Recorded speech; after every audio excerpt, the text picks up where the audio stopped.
Hello friends, ഞാൻ ഇന്ന് ഉണ്ടാക്കാൻ പോകുന്ന ഒരു അടിപൊളി റൈസാണ്. ഇതിന് നമുക്ക് ചട്നിയോ അങ്ങനത്തെ സംഭവങ്ങളൊന്നും ആവശ്യമില്ല. അപ്പോൾ ഇതുണ്ടാക്കാൻ വേണ്ടി കുറച്ച് നെയ്യും അതിൻ്റെ കൂടെ തന്നെ കുറച്ച് എണ്ണ ഒഴിച്ചിട്ടുണ്ട് ഞാൻ.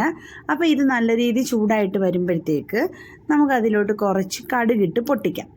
അപ്പം കടുക് ഇട്ടതിന് ശേഷം ഞാൻ കുറച്ച് പൊട്ടുകടല, പിന്നെ നമ്മുടെ കശുവണ്ടി, കറിവേപ്പില, പിന്നെ നമ്മുടെ മുളകുണ്ടല്ലോ, വറ്റൽ മുളക്, ഇത് ഇത്ര എടുത്ത് വെച്ചിട്ടുണ്ട്. അപ്പോൾ ഇത് ഇത്ര ഇട്ട് പിന്നെ അതിൻ്റെ കൂടെ ടേസ്റ്റ് കൂടാൻ വേണ്ടി നമ്മുടെ ഉഴുന്നൊന്ന് കഴുകി മാറ്റി വെള്ളം തൊത്തി വെക്കണം. പിന്നെ ഇതെല്ലാം കൂടി ഇട്ട് നല്ല രീതിയിൽ ഒരു ബ്രൗൺ, ഒരുപാട് കരിഞ്ഞൊന്നും പോകല്ലേ, നല്ല രീതിയിൽ ഇളക്കിക്കൊണ്ടിരിക്കണം. അപ്പോൾ ഇളക്കി കഴിഞ്ഞതിന് ശേഷം നമ്മൾ തീ ഒന്ന് കുറയ്ക്കണം. കാരണം എന്ന് വെച്ചാൽ നമ്മുടെ പൊട്ടുകടലയൊന്നും കരിഞ്ഞു പോകാതിരിക്കാൻ. പിന്നെ അതിലോട്ട് ഇത്തിരി ഇഞ്ചി വെളുത്തുള്ളി പേസ്റ്റ് ഇടുക. പിന്നെ അരിഞ്ഞു വെച്ചിരിക്കുന്ന സവാള ഇട്ട് കൊടുക്കുക. സവാള ഇട്ടതിന് ശേഷം ലേശം ഉപ്പിടണേ. എന്ന് വെച്ചാൽ ആ സവാള ഒന്ന് പെട്ടെന്ന് വഴണ്ടി കിട്ടാൻ വേണ്ടിയാണ് നമ്മൾ അങ്ങനെ ചെയ്യുന്നത്. പിന്നെ ഇത് നല്ലതുപോലെ വാട്ടിയെടുക്കണം. ഒന്ന് അടച്ചു വെച്ച് വേവിക്കണം കേട്ടോ. അപ്പോൾ നല്ലതുപോലെ വെന്ത് കിട്ടും. നമുക്ക് നല്ലോണം വെന്തെന്ന് വെച്ചാൽ ഇത് വാടിക്കിട്ടും. വാടിയതിന് ശേഷം നമുക്കിതിലോട്ട് അടുത്തത് ഇട്ട് കൊടുക്കാം തക്കാളി ഞാൻ 2 എണ്ണമാണ് എടുത്തിരിക്കുന്നത്. നിങ്ങൾ എത്ര പേരുണ്ടോ റൈസ് അതനുസരിച്ച് വേണം നമ്മൾ തക്കാളി എടുക്കാൻ. അപ്പം ഞാൻ 2 പേർക്കാണ് എടുത്തേക്കുന്നത്. പക്ഷെ 4 പേർക്ക് കഴിക്കാൻ പറ്റും. എന്ന് വെച്ചാൽ ക്വാണ്ടിറ്റി കൂടുതലായിട്ട് നമുക്ക് കിട്ടും. അപ്പം അങ്ങനെ ഞാൻ തക്കാളി ഇതിലിട്ടിട്ടുണ്ട്.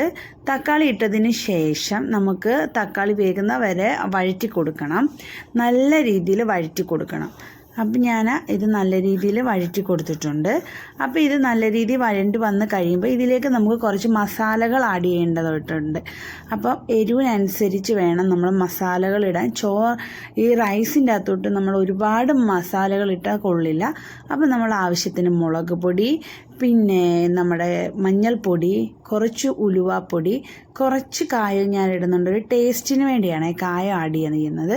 പിന്നെ ഇതെല്ലാം കൂടെ നല്ലതുപോലെ ഒന്ന് വഴറ്റി ആ മുളകിൻ്റെയൊക്കെ ആ പച്ചമണം ഒന്ന് മാറാൻ വേണ്ടി ഞാൻ നല്ല രീതിയിൽ വഴറ്റുന്നുണ്ട്. പിന്നെ കായം ഇടുന്നതെന്ന് വെച്ചാൽ നമുക്ക് ഗ്യാസും ഉണ്ടാകത്തില്ല. പിന്നെ നല്ല ഒരു ടേസ്റ്റ് കിട്ടും. കായം മിക്കതിൽ നമുക്ക് ആഡ് ചെയ്യുമ്പോൾ നല്ലൊരു ടേസ്റ്റ് കിട്ടും. അപ്പം ഞാൻ അതുകൊണ്ടാണ് കായം ആഡ് ചെയ്യുന്നത്. എന്നിട്ട് ഇത് നല്ലതുപോലെ ഇളക്കി കൊടുത്ത് അതിൻ്റെ പച്ചമണമൊക്കെ ഒന്ന് മാറി നല്ലതുപോലെ വാടിക്കിട്ടിട്ടുണ്ട്. പിന്നെ ഞാൻ അതിലോട്ട് ഇച്ചിരി ഉപ്പൊഴിക്കുന്നുണ്ട്. പിന്നെ ഇത് ഞാൻ സ്പെഷ്യലായിട്ട് ചെയ്യുന്നതെന്ന് വെച്ചാൽ തേങ്ങാപ്പാലിലാണ് ഞാൻ ഈ റൈസ് ഉണ്ടാക്കുന്നത്. സാധാരണ വെള്ളം വേണമെങ്കിൽ ഉപയോഗിക്കാം. പക്ഷെ ഞാനതൊരു കുഴമ്പ് പരുവാക്കി എടുക്കുന്നതെന്ന് വെച്ചാൽ തേങ്ങാപ്പാലിലാണ്. തേങ്ങാപ്പാൽ ഒഴിച്ചിട്ട് നല്ല രീതിയിലൊന്ന് ഇളക്കി ആ തേങ്ങാപ്പാലുമായിട്ട് ഈ നമ്മുടെ മസാല ഒന്ന് മിക്സ് ആകാൻ വേണ്ടിയാണ്. നല്ലതുപോലെ ഇളക്കി ഉപ്പൊക്കെ ഒന്ന് നോക്കണം. ഉപ്പ് നോക്കിയതിന് ശേഷം ഉപ്പില്ല എന്നുണ്ടെങ്കിൽ ഉപ്പിട്ട് കൊടുക്കണം. അപ്പം നമ്മുടെ മസാല ഇത്രയേ ഉള്ളൂ.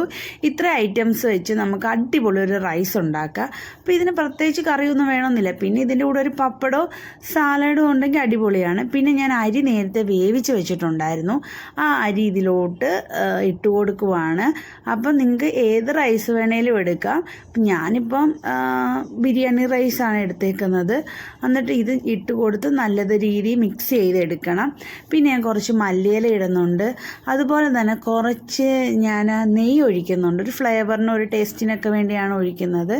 എന്നിട്ട് ഞാൻ അത് ഒഴിക്കുന്നതിന് ശേഷം നല്ലതുപോലെ ഇളക്കി കൊടുക്കുന്നുണ്ട്. കാരണം ഈ മസാലയെല്ലാം ഇതിൽ മിക്സ് ആകണ്ടായോ. അപ്പോൾ നല്ല രീതിയിൽ ഇളക്കി ഞാൻ ഇതെല്ലാം കൂടെ നല്ല ഒരു മണം വരുന്ന രീതിയാകും.